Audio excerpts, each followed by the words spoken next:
কিয়ামতের ময়দানে বান্দা যখন তারা আমলনামাকে অস্বীকার করতে থাকবে, বলবে আল্লাহ গো আপনার সত্তার কসম আমি এই খারাপ কাজটি করে নাই, আমি এই বদ আমল করি নাই, বরং আমি ঠিক মতে নামাজ পড়ছি।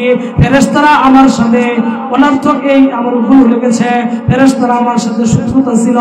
তখন আল্লাহ ওই বান্দার মুখের মধ্যে মোহর সিল মেরে দিবে, যাতে করে তার মুখে দ্বারা কোনো কথা বলতে পারে না।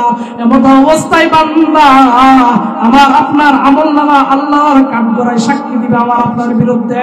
আল-ইয়াউমা নাখতিমু আলা আফওয়াহিম, আল্লাহ বললেন কিয়ামতের ময়দানে আমি তাদের মুখের মধ্যে ছিল মেরে দিব, মোহর মেরে দিব। তখন মোহর মেললে আমার সাথে তাদের যে জবাবদিহিতা করবে তখন কে করবে? তখন আল্লাহ সাথে সাথে বলে দেন ওয়া তুকাল্লিমুনা আইদিহিম, আমি তাদের মুখের মধ্যে যদিও মোহর মেরে দেয় আমার সাথে কথা বলবে তাদের হাত। ওয়া তুকাল্লিমুনা আইদিহিম ওয়া তাশহাদু আরজুলুহুম বিমা কানু ইয়াকসিবুন। বান্দা যে কিছু করেছে নাকি, যে অবাধ্যতা দুনিয়ার মধ্যে করছে, মোহর মারার সাথে সাথে তার হাত আমার সাথে কথা বলবে, বলবে আল্লাহ গো আমি হাত দিয়ে আসে মোবাইল টিপছে, আমি হাত দ্বারা আসে ছবি দেখেছে, আমি হাত দ্বারা অমুকের বাড়ি থেকে এসে মরিচ চুরি করে আনছে, আমি হাত দ্বারা ওই ব্যক্তির কোনো দোষ ছিল না, সে ছিল মাজলুম, তাকে অনর্থক থাপ্পড় মারছে, আমি হাত দ্বারা তাকে খুশি মারছে। আমার আপনার বিরুদ্ধে কাল কিয়ামতের ময়দানে হাত আল্লাহ তাআলার কাছে সাক্ষ্য দিবে। আর তার কথা বলার সাথে সাথে পাওগুলো বলবে ওয়াতাশহাদু আরজুলুহুম বিমা কানু ইয়াকসিবুন, পাওগুলো সাক্ষ্য দিবে আল্লাহ হাত যে আপনার কাছে বিচার দিয়েছে সেই বিচার সত্য, আমি সাক্ষী। হাত যে কথা বলেছে আমি আল্লাহ আমি আপনার নিকট তার সত্যতা প্রমাণ করতেছি। হাত যা কিছু বলেছে তা 100 সত্য। আমি পা দ্বারা সে অন্যায়ের দিকে হেঁটে গিয়েছে, আমি পা দ্বারা সে উপরে একটা মহিলার দিকে হেঁটে গিয়েছে, আমি পাও দ্বারা সে একটা গান বাজনা হয়েছিল সেখানে গিয়েছে। যারা নাকি বলে আমাদের রব একমাত্র আল্লাহ, অতঃপর একমাত্র আল্লাহ তাআলা বলার উপর ক্ষান্ত থাকে না, বরং তারা এর উপর সর্বদাই অবিচল অটল থাকে না, সর্বদাই এর উপর লেগে থাকে। আমাদের পূর্ববর্তী ইসলামের প্রাথমিক যুগে যখন নবী করিম সাল্লাল্লাহু আলাইহি ওয়াসাল্লাম মুসলমানদেরকে আল্লাহ তাআলার দিকে আহ্বান করত, তখন ইসলামের প্রাথমিক যুগে মাত্র কয়েকজন লোক ইসলাম গ্রহণ করেছিল। যেমন নাকি হযরত আবু বকর রাদিয়াল্লাহু তাআলা আনহু, হযরত বেলাল রাদিয়াল্লাহু তাআলা আনহু, হযরত আম্মার বিন ইয়াসির রাদিয়াল্লাহু তাআলা আনহু ও হযরত সুমাইয়া রাদিয়াল্লাহু তাআলা আনহা। এমনইভাবে তারা সর্বদাই কাফেরদের থেকে অনেক অত্যাচার তাদের মধ্যে আসেছিল, কিন্তু তারা নবীজির উপর ঈমান আনার সাথে সাথে আমার আল্লাহকে আল্লাহ বলে বিশ্বাস করে নিয়েছে, আল্লাহকে আল্লাহ বলে স্বীকার করে নিয়েছে।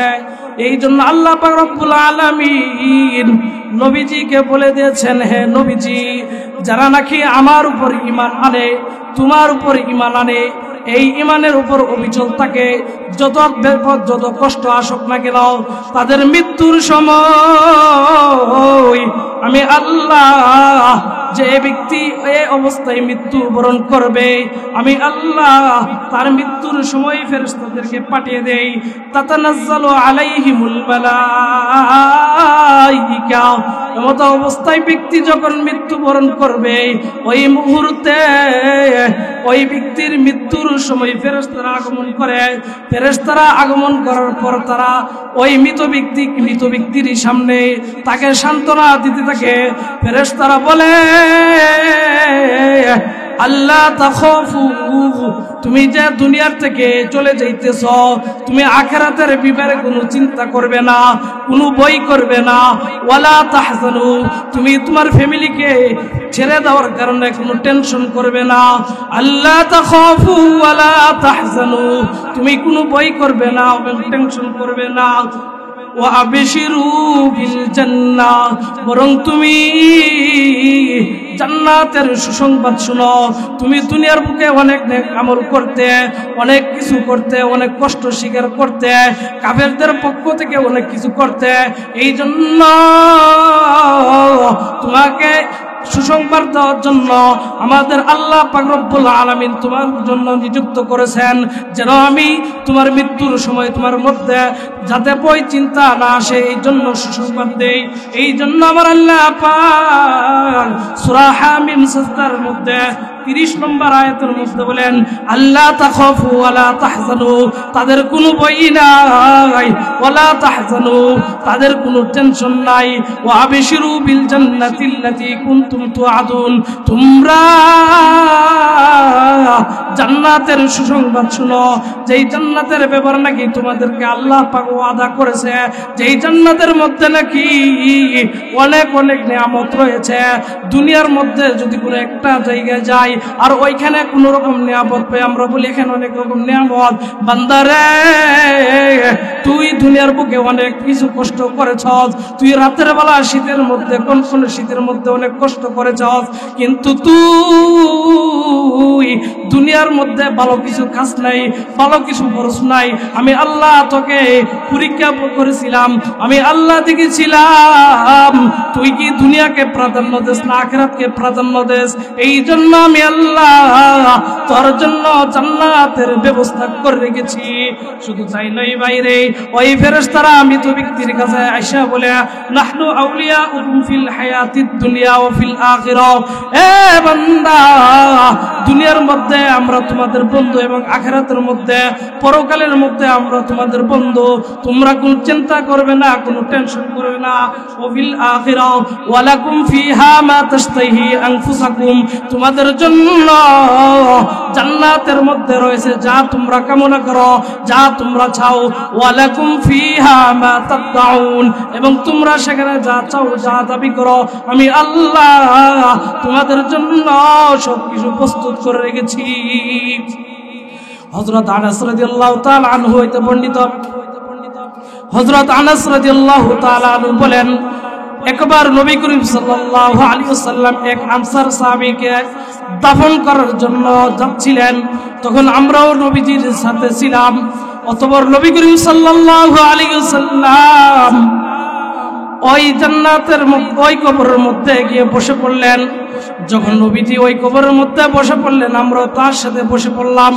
এমন ভাবে আমরা বসলাম যেন আমাদের মাথার উপর পাখি বসে আসছে। তখন নবী করিম সাল্লাল্লাহু আলাইহি ওয়াসাল্লামের হাতে একটি লাঠি ছিল। ওই লাঠি দ্বারা নবী সাল্লাল্লাহু আলাইহি ওয়াসাল্লাম জমিনের উপর অঙ্কন করতেছিল। হঠাৎ তিনি উপরের দিকে তাকিয়ে বলল, হে সাহাবারা, ফাস্তাইযু মিন আযাবিল কবর, তোমরা কবরের আযাব থেকে আল্লাহ তাআলার নিকট আশ্রয় চাও।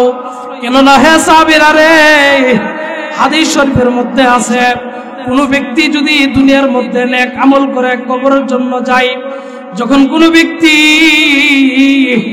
দুনিয়ার মধ্যে কোন নেক আমল করে আর ওই ব্যক্তির দুনিয়ার হায়াত নামক যে জিন্দেগিটা শেষ হয়ে যায় এবং তার জন্য পরকালের যাত্রা শুরু হয়ে যায়, তখন ফেরেশতারা ওই ব্যক্তির কবর ওই ব্যক্তির সামনে আসে। আসার পর ফেরেশতারা তাকে সান্ত্বনা দিতে থাকে, ইয়া আইয়াতুহান নাফসুল মুতমাইন্নাহ, হে প্রশান্ত মন, উখরুজি ইলা মাগফিরাতিল্লাহ, তুমি তোমার রবের মাগফিরার দিকে, তুমি তোমার রবের দয়ার দিকে বের হয়ে যাও। তুমি দুনিয়ার মধ্যে অনেক কষ্ট করেছ। ফেরেশতারা ওই ব্যক্তির রূহকে কবজ করার জন্য জান্নাত থেকে একটি জান্নাতি পোশাক নিয়ে আসবে, জান্নাতের কাফন নিয়ে আসবে। ওই পোশাকের মধ্যে সুগন্ধি মাসা থাকবে। তখন ওই ব্যক্তির সামনে জান্নাতের মধ্যে যে ব্যক্তির জন্য নাজ নিয়ামতের ব্যবস্থা করে রাখা হয়েছে, ওই ব্যক্তিকে ওই নাজ নিয়ামত ফেরেশতা দেখাবে। তখন দেখার সাথে সাথে ওই ব্যক্তির আত্মাটা তার ভিতর থেকে বের হওয়ার জন্য ছটফট করতে থাকবে, ছটফট করতে থাকবে। ফেরেশতারা তার আত্মাকে খুব সহজেই কবজ করে নিবে। কবজ করার সাথে সাথে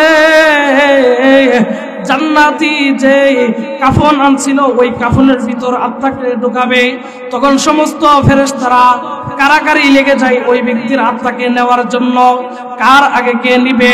এমনি ভাবে তার আত্মাকে যখন কাফনের ভিতরে প্রবেশ করানো হয়, তখন ফেরেশতারা তাকে নিয়ে উপরে উঠতে থাকে।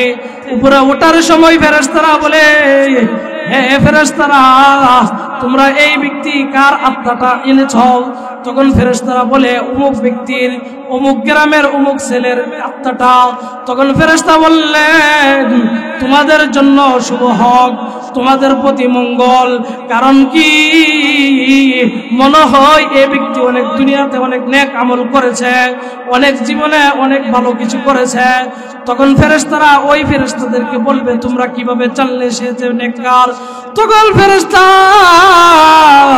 ডেকে ডেকে বলবে, এবং এটা এমন একটি আত্মা, যখন তোমরা তাকে নিয়ে পৃথিবী থেকে উপরের দিকে আসতেছিলে, তার আত্মা থেকে এমন জ্ঞান বাইর হয়েছে, তার আত্মা থেকে এমন জ্ঞান বাইর হয়েছে যেই জ্ঞান নাকি বোঝা যায় ব্যক্তিটা অনেক নেককার ছিল। এমনই ভাবে ফেরেশতারা এক আসমানের পর আরেক আসমান উঠবে, প্রত্যেক আসমান থেকে তাদেরকে সুসংবাদ দিবে, বলবে সালামুন আলাইকুম, তোমাদের প্রতি শান্তি। এমনই ভাবে যখন ওই ফেরেশতারা ওই নেককার ব্যক্তির রূহ আত্মাকে নিয়ে সাত আসমানে উঠবে, তখন আল্লাহ তাআলা বলবেন, হে ফেরেশতারা, তোমরা তার আত্মাকে ইল্লিন নামক জায়গার মধ্যে লিখে দাও। অর্থাৎ জান্নাতের একটি জায়গা, স্থানের নাম হচ্ছে ইল্লিন, অর্থাৎ নেককারদের জায়গা। ওই জায়গার মধ্যে এই ফেরেশতা ওই ব্যক্তির আত্মাটা লিখে দাও, এবং তার আত্মাকে দুনিয়ার ভিতর যে তার জানটা শরীরটা আছে ওই শরীরের ভিতর প্রবেশ করে দাও। তখন তার শরীরের ভিতর তার রূহকে পুনরায় ফিরিয়ে দিবে। তখন তার কবরের মধ্যে দুইজন ফেরেশতা আসবে, দুইজন ফেরেশতা এসে তাকে প্রশ্ন করবে, মার রব্বুকা, তোমার রবকে? তখন সে বলবে, রব্বি আল্লাহ, আমার রব আল্লাহ। অতঃপর ফেরেশতারা তাকে দ্বিতীয় নম্বর যে প্রশ্ন করবে, বলবে ওয়ামা দীনুকা? তখন সে বলবে দ্বীন আল ইসলাম, আমার ধর্মের নাম হচ্ছে ইসলাম। তখন ফেরেশতারা তাকে তৃতীয় প্রশ্ন করবে, ওয়ামান হাযার রাজুলু আল্লাযী বুইসা ফীকুম? ওই ব্যক্তিটিকে যাকে নাকি তোমাদের নিকট প্রেরণ করা হয়েছিল।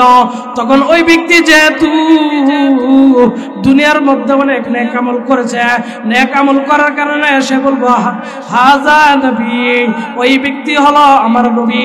তখন এই কথা বলার সাথে সাথে আকাশ থেকে একজন ঘোষণাকারী ঘোষণা করবে, আমার বান্দা সত্য কথা বলেছে। হে ফেরেশতারা, আমার বান্দাকে আর প্রশ্ন করিস না, আমার বান্দাকে আর জ্বালাইস না। আমার বান্দারে দুনিয়ার মধ্যে অনেক নেক আমল করেছে, দুনিয়ার সবকিছুকে হারাম করে দিয়েছে, আমার বান্দাকে আর কষ্ট দিস না। আলবিসুহু মিনাল জান্নাহ, আমার বান্দার কবরের মধ্যে জান্নাতি কাপড় বিছিয়ে দাও। ওয়া আফরিসুহু মিনাল জান্নাহ, আমার বান্দার কবরে জান্নাতি পোশাক বিছিয়ে দাও। ওয়াফতাহু বাবাল লাহু মিনাল জান্নাহ, এবং আমার বান্দার জন্য জান্নাত থেকে একটি সুরক করে দাও, যেই সুরক থেকে নাকি জান্নাতের বালা নিয়াজ নিয়ামত থেকে আসতে থাকবে। ওই জান্নাতের মধ্যে তার জন্য একটি দরজা খুলে দিবে। আল্লাহ বলবে, বান্দা চিন্তা করো না, তুমি নাম কানাউমিল আরিস, তুমি এই জান্নাতের মধ্যে ঘুমাইতে থাকো, কিয়ামত পর্যন্ত তুমি নিশ্চিন্তে ঘুমাইতে থাকো, যেমন নাকি নতুন জামাই নাকি ঘুমিয়ে থাকে। এমনই ভাবে বান্দা, যদি আমি আপনি দুনিয়ার বুকে নেক আমল না করে থাকি, নিজেদের মন চাই জিন্দেগি করে থাকি, নিজে যেভাবে মন চাই সেভাবে জীবনকে পার করে থাই, আমার আল্লাহ বলেন আমি আল্লাহ তার মৃত্যুর সময় তাকে অপমানকর অবস্থায় পাঠাবো। এখন আপনাদের সম্মুখে যে কথা বলা হয়েছে সেটা হলো, যে ব্যক্তি দুনিয়ার মধ্যে আল্লাহ বিল্লাহ করে, যে ব্যক্তি দুনিয়ার মধ্যে আল্লাহ পথ অনুযায়ী চলবে তার অবস্থা। আর যেই ব্যক্তি নাকি দুনিয়ার মধ্যে নাকি নিজের জিন্দেগি অনুযায়ী চলাফেরা করবে। আমার আল্লাহ বলেন তার মৃত্যুর সময় কতগুলো কালো বিশিষ্ট ফেরেশতা তার সামনে আসবে। মৃত ব্যক্তি কালো ফেরেশতার চেহারা দেখে সাথে সাথে তার আত্মার ভিতরে পানি থাকবে না, তার আত্মা গলে যাবে। ফেরেশতারা তার আত্মাকে বের করে নেওয়ার জন্য একটি শালার চট বিশ্রী গন্ধযুক্ত একটি কাপড় আনবে। ফেরেশতারা ওই ব্যক্তির খারাপ ব্যক্তির মাথার নিকট বসবে, তার দৃষ্টি যতটুকু পর্যন্ত যায় সে পরিমাণ বসবে। বসার পর আজরাইল বলবে, হে আইয়াতুহান নাফসুল খবিসা, হে মন্দ, হে পাপিষ্ঠ আত্মা, উখরিজি ইলা গদাবিল্লাহ, তুমি আল্লাহ তাআলার অসন্তুষ্টির দিকে বের হয়ে যাও। তখন এই ফেরেশতা যখন আজরাইল যখন এই হুঙ্কার দিবে, তখন পাপিষ্ঠ গুনাহগার ব্যক্তি সাথে সাথে তার আত্মা তো গলে যাবে, এমনকি তার আত্মাটা ভিতর থেকে বাইরে হওয়ার জন্য ছটফট করতে থাকবে। তার আত্মা একবার উপরের দিকে যাবে, আবার নিচ দিকে যাবে, আবার পূর্ব দিকে যাবে, আবার পশ্চিম দিকে যাবে, এমন ভাবে নাকি তার আত্মা ছটফট ছটফট করতে থাকবে। হাদিস শরীফের মধ্যে বলেছেন যখন বদ ব্যক্তি মারা যায় তাকে এমন ভাবে কষ্ট দেওয়া হয় যেমন নাকি একটা জীবন্ত ব্যক্তির শরীর থেকে চামড়াকে ছিলে ফেলা হয়। আমার একবার নবী করিম সাল্লাল্লাহু আলাইহি ওয়াসাল্লাম যখন সবে মেরাজের যখন সাত আকাশের মধ্যে ভ্রমণ করলেন, তখন দেখতে পেলেন একজন অনেক দীর্ঘ বিশিষ্ট শরীর ব্যক্তি একটি চেয়ারের মধ্যে বসে আছেন। তখন জিবরাইল আলাইহিস সালামকে নিয়ে যখন তিনি গেলেন, তখন নবীজি ওই বিশাল আকৃতি বিশিষ্ট ব্যক্তিকে সালাম দিলেন। তখন সালাম দেওয়ার পর তিনি মাথা দিয়ে উত্তর দিলেন। তখন তিনি তার হাতে ছিল একটি নূরের ফলক এবং ডান পাশে ছিল শাজারাতুল ইয়াকিন, অর্থাৎ একটি ডান দিকের একটি গাছ ছিল। তখন জিবরাইল নবীজিকে বললেন ইনি হলো আজরাইল। অতঃপর নবী করিম সাল্লাল্লাহু আলাইহি ওয়াসাল্লাম আজরাইলকে বললেন, হে আজরাইল, আপনি কি মানুষের জান কবজ করেন? বলল হ্যাঁ। তাহলে আপনি কিভাবে মানুষের জান কবজ করেন? তখন আজরাইল বললেন, আমার হাতে যে একটি নূরের ফলক দেখছো, এর মধ্যে পৃথিবীবাসীর সমস্ত ব্যক্তিদের নাম পরিচয় দেওয়া আছে। এমনি ভাবে আমার ডান পাশে যে একটি গাছ দেখতেছো, এই গাছের মধ্যে সমস্ত ব্যক্তির পরিচয় ঠিকানা দেওয়া আছে। যখন কোনো ব্যক্তির মৃত্যুর সময় ঘনিয়ে আসে, তখন ওই গাছের মধ্যে যে ব্যক্তির নামে পাতাটা আছে ওই পাতাটা সবুজ হয়ে যায়। সবুজ হয়ে যাওয়ার পরে তার যে রিজিকের ফেরেশতা আছে, ওই রিজিকের ফেরেশতা ব্যক্তি মৃত্যুবরণ করার আগে তার নিকট রিজিক পৌঁছায় দেয়। এমনি ভাবে এক সময় পাতাটা শুকিয়ে যায়। শুকিয়ে যাওয়ার সাথে সাথে আমি আল্লাহ তাআলার হুকুমে ওই ব্যক্তির নামটা ওই ফলক থেকে ছিঁড়ে ফেলে দেই, মুছে ফেলে দেই, এমনি ভাবে তার রূহ কবজ করি। তখন নবীজি সাল্লাল্লাহু আলাইহি ওয়াসাল্লাম আজরাইলকে পুনরায় জিজ্ঞাসা করলেন, হে আজরাইল, তুমি যে মানুষের জানকে কবজ করো তখন তার কি অবস্থা হয় থাকে? তখন আজরাইল বললেন, আল্লাহ তাআলার এক নবী হযরত ইদ্রিস আলাইহিস সালাম তিনি মৃত্যুবরণ করার পূর্বে আল্লাহ তাআলার নিকট ইচ্ছা করেছিলেন, হে আল্লাহ, মৃত্যুর আগে আপনি আমাকে মৃত্যুর কষ্ট কি রকম আমাকে একটু দেখায়েন। তখন আল্লাহ তাআলা আজরাইলকে বললেন, হে আজরাইল, আমার পয়গম্বর ইদ্রিসকে তার নির্ধারিত মৃত্যুর পূর্বে তার রূহকে কবজ করে পুনরায় তার রূহকে আবার ফিরিয়ে দিও।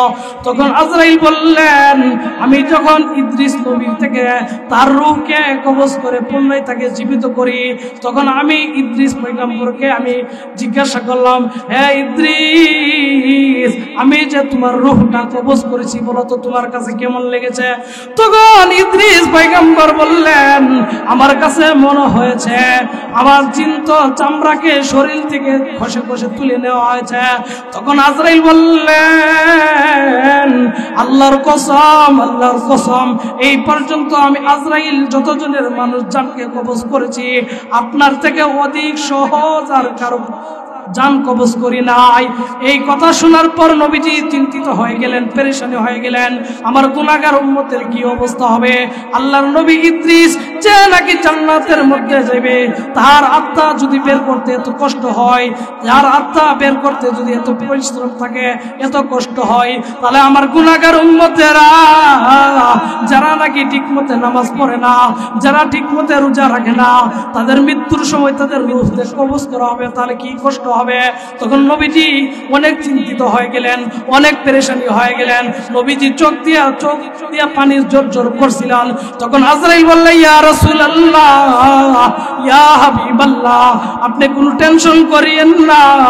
আপনার নেককার বান্দারা যদি, আপনার উম্মতের মধ্যে যদি যে সমস্ত বান্দারা নেক আমল করে, তাদের মৃত্যুর সময় আমি এমন ভাবে জানকে কবজ করব যেমন নাকি শিশুরা তার মায়ের কোলের মধ্যে দুধ পান করতে করতে ঘুমিয়ে যায়। এই জন্য আমাদের উচিত হলো আমরা সর্বদাই কি করব, নেক আমল করব। তো ভাইয়েরা, আমি বলতেছিলাম, যখন পথকার ব্যক্তি মৃত্যুবরণ করবে, তখন ফেরেশতারা তারকে হুঁশিয়ারি দিতে থাকবে, হে আল্লাহর দুশমন, অনেক বাড়াবাড়ি করেছস, অনেক নাফরমানি করেছস, জীবনে সেজদা দেস নাই, তোর উপর যাকাত ফরজ হয়েছিল, যাকাত দেস নাই, তোর উপর হজ ফরজ হয়েছিল, হজ ফরজ নাই, আজকে তুই সাজাবুস, কই তোর দুনিয়া, কই তোর অট্টালিকা, কই তোর বড় বড় বাড়ি। যখন ফেরেশতা তাকে এভাবে হুঙ্কার দিতে থাকবে, কিতাবের মধ্যে লেখা আছে, তখন তার জানটা তার শরীর থেকে বের হওয়ার জন্য ছটফট করতে থাকে। একবার উপরের দিকে দৌড় দেই, আবার নিচ দিকে দৌড় দেই, আবার উত্তর দিকে দৌড় দেই, আবার পশ্চিম দিকে দৌড় দেই। নবীজি বললেন, হে সাহাবীরা, জেনে রাখো, বদকার ব্যক্তি যখন মৃত্যুর সময় হয়, তখন তার জানটা এভাবে কবজ করা হয় যেমন নাকি কোনো ব্যক্তির প্রতিটি পশমের গোড়াই গোড়াই নাকি সই ঢোকাইলে যে কষ্ট হবে, এমন নাকি যেমন নাকি কোনো ছাগলকে যদি জবাই না করে তার পা থেকে গলা পর্যন্ত জীবন্ত চামড়াটা তুললে যেই কষ্ট, যে ব্যক্তি দুনিয়ার মধ্যে হারাম কাজ করে ইন্তিকাল করবে, তার ইন্তিকালের সময় তার রূহকে কবজ করা হবে। তখন তার রূহকে কবজ করা হবে, তখন ফেরেশতারা তার রূহকে একটি পচা দুর্গন্ধ যুক্ত পাটের ছলের মধ্যে থইবে, তোর সাথে সাথে দুর্গন্ধে ফেরেশতা বলবে, এটাকে ডাক, এটাকে নিয়ে যা। যখন এই আত্মাকে নিয়ে উপরের দিকে উঠতে থাকবে, তখন এই কার আত্মা, তখন ফেরেশতারা বলবে, এটা হলো দুনিয়াতে অমুক ব্যক্তি সুদখোর ছেলে, সুদখোর ছিল, তার আত্মা। তখন ফেরেশতারা বলবে, না না, এই আত্মাকে নিয়ে উপরে যাওয়ার দরকার নাই, এই আত্মাকে নিয়ে দ্বিতীয় আকাশ, চতুর্থ আকাশে যাওয়ার দরকার নাই, তাকে এখানে রেখে দাও। তখন উপর থেকে আহ্বান করবে, এ ফেরেশতারা রে, এটা এমন একটি নাপাকযুক্ত আত্মা, এই আত্মাকে নিয়ে উপরে যাওয়ার দরকার নেই, এই আত্মাকে জাহান্নামের মধ্যে একটি জায়গা আছে সিজ্জিন, ওই জায়গার মধ্যে তোমরা করে দাও, এই জায়গার মধ্যে এই আত্মাকে দাফন করে দাও।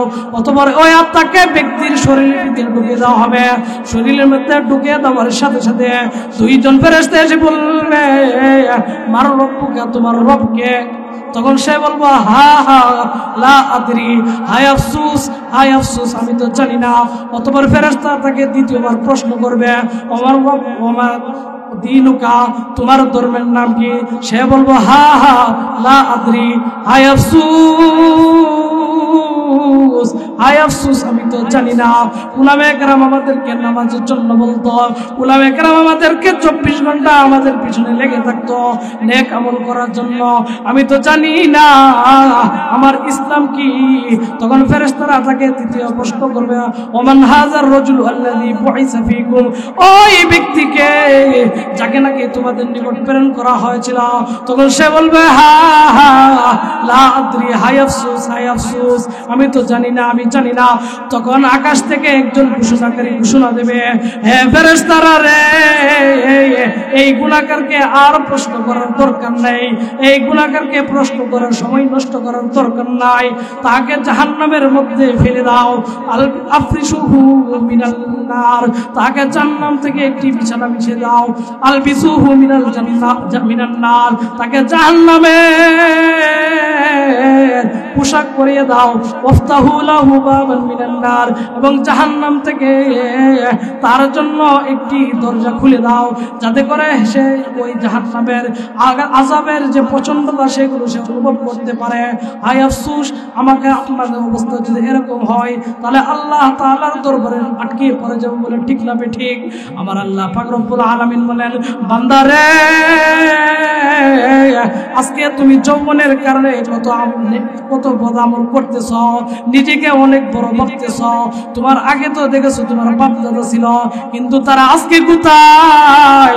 তোমার বাবা তোমার দাদা ছিল, তোমার দাদার বাবা ছিল, এমনি ভাবে পূর্বপুরুষরা দেখো কত ক্ষমতাবান ছিল, কত চেয়ারম্যান ছিল, কত প্রভাবশালী ব্যক্তি ছিল। আজকে দেখো না তারা কোথায় গেছে, আজকে তাদের নাম নিশানা নাই। হে বান্দা, আমি তোমাকে 60 থেকে 70 বছর পর্যন্ত একটি জীবনের একটি নিয়ামত দান করেছি। তুমি যদি ওই জীবনটাকে আমার গোলামি করে না কাটাও, আমি আল্লাহ যখন তুমি মৃত্যুবরণ করবে, আমি আল্লাহ তোমার বিরুদ্ধে 7টি সাক্ষ্য দিবে। দুনিয়াতে যদি আমরা অন্যায় অত্যাচার করে চলে যাই, তাহলে কিয়ামতের দিন আমাদের বিরুদ্ধে কয়টি সাক্ষী দিবে? আল্লাহ তাআলার দরবারে 7টি সাক্ষী দিবে। 1 নম্বর, কিয়ামতের ময়দানে আমার আপনার বিরুদ্ধে যে 1 নম্বর সাক্ষী হবে, সেই সাক্ষী হবে জায়গা, স্থান, অর্থাৎ আমরা যেই জায়গায় বসে গুনাহ করব ওই জায়গায় কিয়ামতের দিন আল্লাহ তাআলার দরবারে প্রথম সাক্ষী দিবে। জায়গা আল্লাহকে ডেকে ডেকে কিয়ামতের দিন বলবে, আয় আল্লাহ, ওই ব্যক্তিটি আমার নিকট পৃথিবীতে থাকা অবস্থায় সে অনেক অত্যাচার, অনেক জুলুম করেছে। আমি জায়গার উপর বসে বসে সে অহংকার করেছে, আমার উপর বসে বসে সে সুদের টাকা গুনেছে, আমার জায়গার উপর বসে বসে সে ঘুষ নিয়েছে, আমার এখানে বসে বসে সে এখানে নাচ তামাশা গান বাজনার আয়োজন করেছে, আমি এখানে বসে বসে সে টেলিভিশন দেখেছে, আমি এই জায়গার উপর বসে বসে সে অনেক অত্যাচার, অনেক গীবত, অনেক শিকায়ত করেছে, মানুষকে অনেক তুচ্ছ করেছে। আমি জায়গা, আপনি যেহেতু আমাকে অনুমতি দিয়েছেন আমি যেন কিছু না বলি, আমি এই জন্য নির্দিষ্ট সময় পর্যন্ত তাকে কোনো কিছু বলি নাই। আমি আজকে তার বিরুদ্ধে আপনার নিকট সাক্ষ্য দিচ্ছি, আপনি তাকে জান্নাতের মধ্যে ফেলেন। জায়গা যে আমার আপনার বিরুদ্ধে আল্লাহ তাআলার নিকট সর্বপ্রথম সাক্ষী দিবেন। এ ব্যাপারে সূরা জিলজালার মধ্যে আমার আল্লাহ পাক রব্বুল আলামিন বলেন, ইযা যুলজিলাতিল আরদু জিলজালা, যখন পৃথিবী প্রবলভাবে ভূকম্পিত হতে থাকবে, পৃথিবী যখন থরথর করে থাকবে, ওয়া আখরাজাতিল আরদু আসকালাহা, এবং পৃথিবী যখন তার ভিতরে যা কিছু আছে সব কিছু নাকি বের করে দিবে। ওয়াকালাল ইনসানু মা লাহা, পৃথিবী যখন তার ভিতরে মানুষকে কবরে দেওয়া হয়েছে সবকিছু নাকি যখন পৃথিবী বের করে দিবে, তখন বের করা দেখে মুশরিকরা বলতে থাকবে, কাফেররা বলতে থাকবে, যারা আল্লাহ তাআলার সাথে অবাধ্যতা করত, তারা বলবে, ওয়াকালাল ইনসানু মা লাহা, এই পৃথিবীর কি হলো, তার কি হলো, সে সবকিছু আপনি আপনি বের করে দিচ্ছে। আমরা তো ভাবতাম দুনিয়ার মধ্যে একটা অন্যায় করেছি, আমরা দুনিয়ার মধ্যে অন্যায় করার কারণে আমাদের কোনো হিসাব নেওয়া হবে না, এই পৃথিবীর এই জমিনের কি হলো, সেটি আমরা জমিনের মধ্যে থাকাকালে যত অন্যায়, যত অত্যাচার করেছি সবকিছু প্রকাশ করে দিয়েছেন। ইয়াউমাইযিন তুহাদ্দিসু আখবারাহা, তখন পৃথিবী তার ভিতর যত খবর ছিল, যত কিছু গোপন ছিল সবকিছু বলে দিবে। বিআন্না রাব্বাকা আওহালাহা, জমিনের পৃথিবীর কোনো দোষ নাই, কারণ তোমার রব পৃথিবীকে বলেছিল, হে পৃথিবী তুমি নির্দিষ্ট কাল পর্যন্ত চুপ থাকো, কিয়ামতের ময়দানে আমি আল্লাহ তোমার জবানকে খুলে দিব, তখন তুমি সাক্ষ্য দিবে। তখন পৃথিবী আমরা দুনিয়ার মধ্যে থাকা অবস্থায় যেখানে যেই অন্যায়টা করেছি, যেই জায়গায় বসে বসে অন্যায় করেছি, ওই জায়গা কিয়ামতের ময়দানে আমার আপনার বিরুদ্ধে প্রথম সাক্ষ্য দিবে। শুধু তাই নয় ভাই, দ্বিতীয় নম্বর আমার আর আপনার বিরুদ্ধে যে সাক্ষ্য দিবে, আমি আপনার বিরুদ্ধে আমার আপনার বিরুদ্ধে 2 নম্বর সাক্ষ্য হবে আমলনামা। হযরত আনাস ইবনে মালিক রাদিয়াল্লাহু তাআলা আনহু হতে বর্ণিত যে তিনি বলেন, একবার নবী করিম সাল্লাল্লাহু আলাইহি ওয়াসাল্লামের সাথে আমরা ছিলাম, তখন নবীজি এমন ভাবে হাসতেছিলেন যে এই হাসার কারণে নবীজির নারীর দাঁতগুলো প্রকাশ পেয়েছে। তখন নবীজি আমাদেরকে জিজ্ঞাসা করলো, হে সাহাবার দলেরা, তোমরা কি জানো আমি কেন হাসতেছি? তখন সাহাবারা বলল, আল্লাহ ওয়া রাসূলু আলাম, আল্লাহ এবং তার রাসূলই ভালো জানে। তখন নবীজি বললেন, হে ফেরেশতা, হে সাহাবারা, আমি কেন হাসতেছি তোমরা জানো? এর কারণ হলো আমি যে তোমাদের সামনে হাসতেছি, হাসার কারণ হলো কিয়ামতের ময়দানে বান্দা এবং তার রবের মাঝে যে ঝগড়া তর্কতর্কি হবে, এই কারণে হাসতেছি। তখন সাহাবারা জিজ্ঞাসা করলো, কিয়ামতের দিন বান্দা এবং তার রবের মধ্যে কিভাবে ঝগড়া হবে? তখন নবীজি বললেন, কিয়ামতের ময়দানে আমার আল্লাহ যখন বান্দার আমলনামা সমস্ত মানুষের নিকট প্রকাশ করবে, একটি হাসরের ময়দানে সবাইকে একত্রিত করবে, যেই হাসরের ময়দান নাকি আমার আপনার অর্ধ হাত সামনে যখন সূর্য আসবে, সূর্যের উত্তাপের কারণে আমার আপনার মগজগুলো টপটপ করতে থাকবে, টপটপ করতে থাকবে, সমস্ত জমিন তাওয়ার মতন হয়ে যাবে। এই অবস্থায় যদি আমি আপনি ঈমান নিয়ে মৃত্যুবরণ করতে না পারি, আমি আপনি নেক আমল করে না যেতে পারি, আমার আল্লাহ বলেন ওই টপটপের মধ্যে আমি আপনি গলে যাব। তো ভাইয়েরা, যেটা বলতেছিলাম, নবীজি বললেন আমি হাসার কারণ হলো বান্দা এবং তার রবের মধ্যে কিয়ামতের দিন যে তর্ক লিপ্ত হবে, এই কারণে। তখন সাহাবারা বললেন, ইয়া রাসূলুল্লাহ, ইয়া হাবিবাল্লাহ, আল্লাহ এবং তার রবের মাঝে কিয়ামতের ময়দানে কিভাবে তর্ক হবে?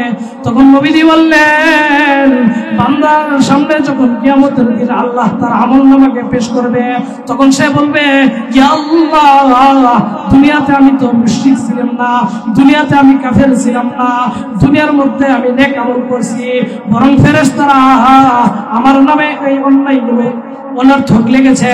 তখন আল্লাহ বলবেন, ঠিক আছে, আমি আল্লাহ তোমাকে দেখাইতেছি ফেরেশতারা কি লিখছে নাকি তারা সঠিক লিখছে।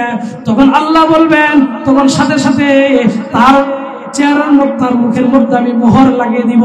সূরা ইয়াসিনের 65 নম্বর আয়াতের মধ্যে বলেন, আল ইয়াউমা নাখতিমু আলা আফওয়াহিহিম ওয়া তুকাল্লিমুনা আইদিহিম ওয়া তাশহাদু আরজুলুহুম বিমা কানু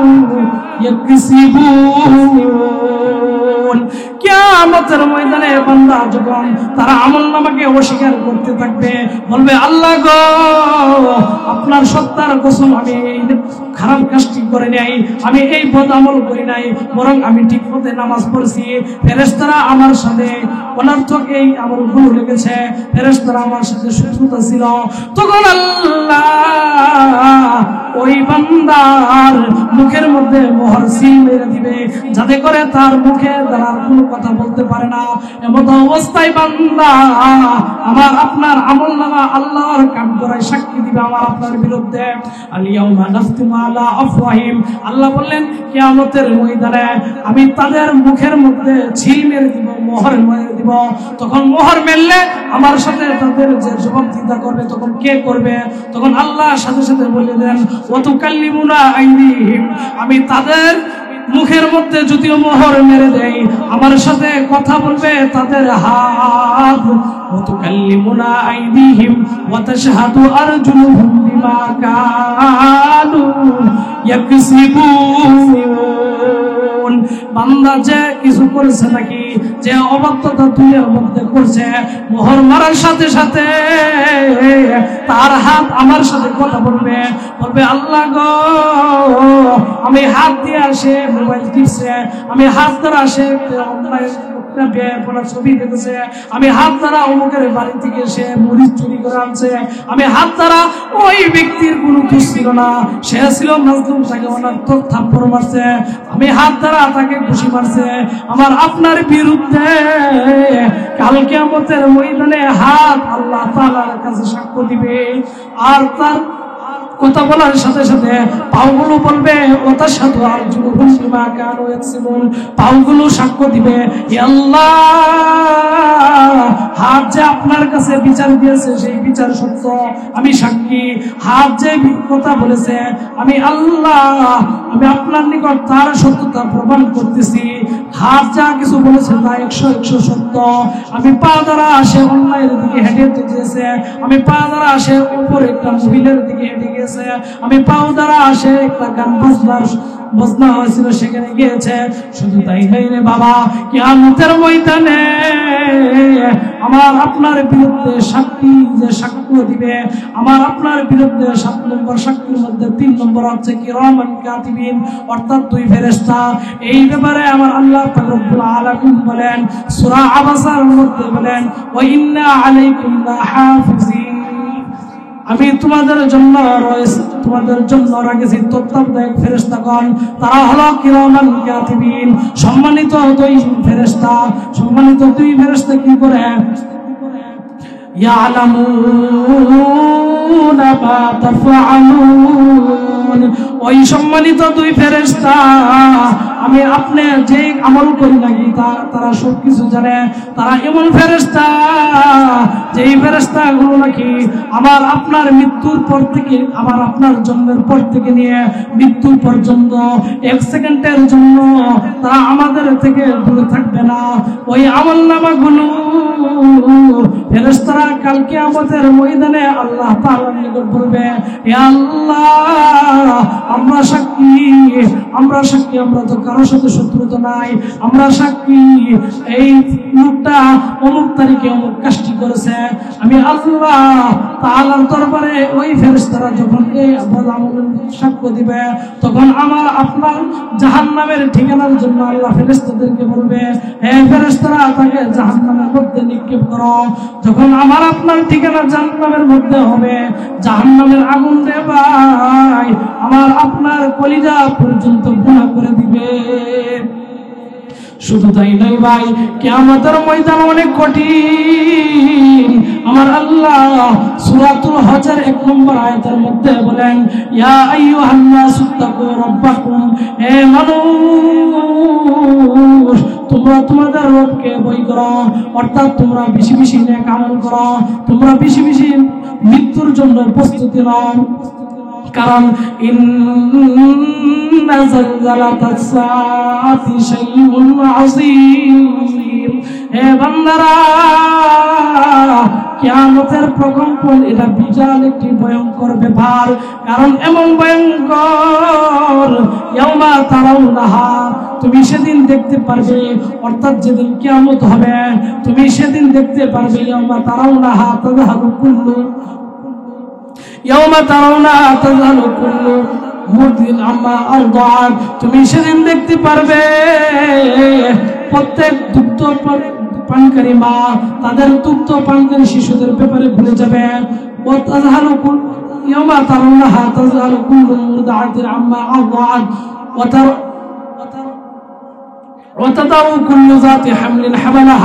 এবং তুমি প্রত্যেক গর্ভবতী মহিলাদেরকে দেখবে কিয়ামতের কঠিন অবস্থার কারণে তাদের গর্ভপাত হয়ে যাবে। তুমি মানুষদেরকে পাগল নেশাগ্রস্ত অবস্থায় দেখতে পারবে। অথচ তারা সুকার নয়, অথচ তারা নেশাগ্রস্ত নয়। ওয়ালাকিন্না আযাবাল্লাহি শাদীদ, কিন্তু আমি আল্লাহ তাআলার আযাব অত্যন্ত কঠিন রে বান্দা। হে বান্দা, তুমি দুনিয়ার মধ্যে মন গড়া জিন্দেগি করেছো, নামাজ পড়ো নাই, নামাজ না পড়ার কারণে আমি আল্লাহ তোমার জন্য তোমার দুনিয়াতে তোমার মৃত্যুর সময় তোমার কবর জগতে তোমার পরকালে আমি আল্লাহ তোমাকে 14 প্রকারের শাস্তি দিব। এর মধ্যে তুমি দুনিয়ার মধ্যে যেহেতু 5 ওয়াক্ত নামাজ পড়ো নাই, আমি আল্লাহ দুনিয়াতে তুমি থাকা অবস্থায় তোমাকে 5টি শাস্তি দিব।